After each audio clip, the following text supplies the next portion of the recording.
خیانت آقای قزوینی در نقل روایات از کتاب‌های اهل سنت.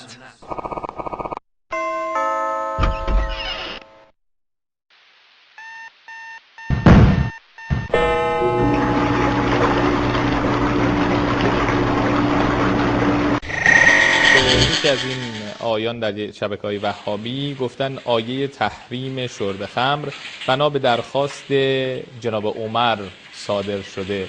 آیا ما در این رابطه نکته‌ای داریم که جناب عمر از خدا خواسته باشند و خلاصه این آیه نازل شده باشد؟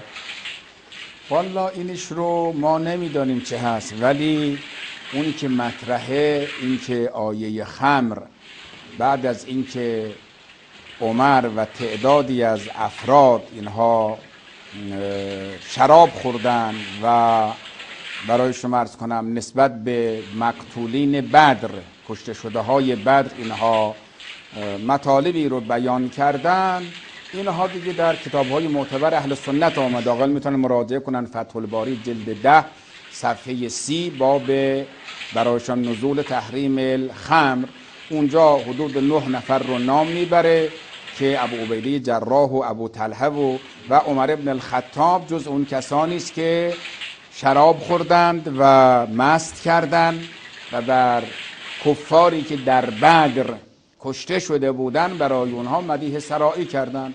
حالا ما خیلی زیاد یه کار نداریم، یه قضاوت رو در اینجا به عهده آقایان میگذاریم. خب البته فتح الباری ابن حجر جلد 10 صفحه 31. حالا دیگه ما باقی شده که خیلی زیاد خوب. البته پس اشتباه نگفتن، درخواست عملی جناب عمر بوده، ما هم قبول میکنیم آقا. بله جناب عمر خودشون شراب خوردن و آیه قرآن هم نازل شد، پس ما این درخواست عملی رو میپذیریم. زیادم ناراحت نباشید، خب خود ایشون آمدن و این نکته رو گفتن، ما هم پذیریم.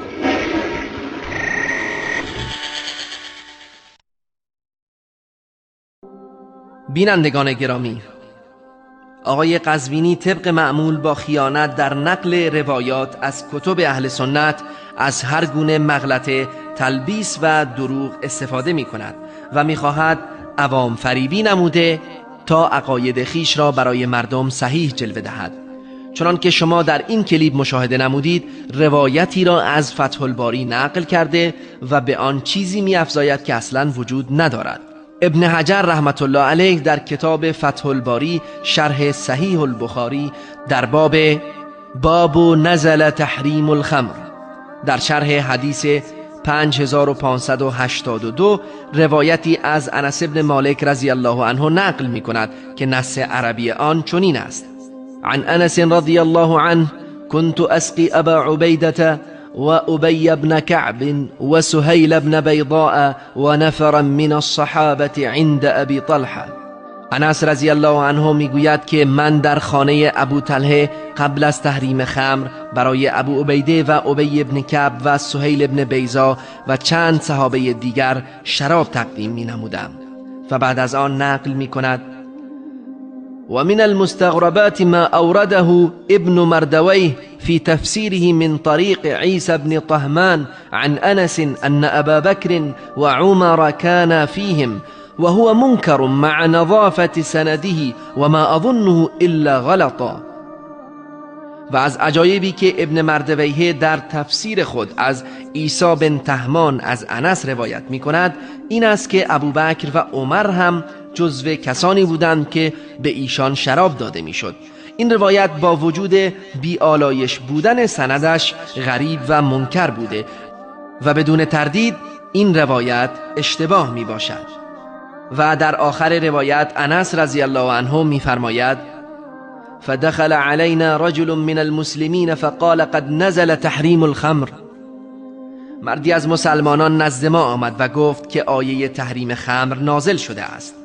سپس در مورد اشتباهی که سابقا ذکر شد توضیح می‌دهد و میگوید: و ابو بکر هذا یقال له ابن شغوب فظن بعضهم انه ابو بکر الصدیق وقد قدمت في غزوة بدر من المغازي ترجمة ابی بکر ابن شغوب المذکور.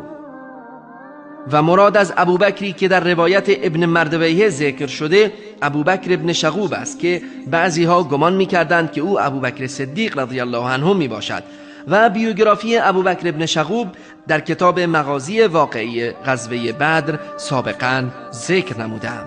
آقای قزوینی، پس بفرمایید بگویید که در کجای این روایت ذکر شده که ایشان برای کفار قریش که در بدر کشته شده بودند مدحسرایی می نمودند و در کجای این روایت ذکر شده که سبب نزول آیه خمر این واقعه بوده است؟ بینندگان گرامی، قضاوت با شماست.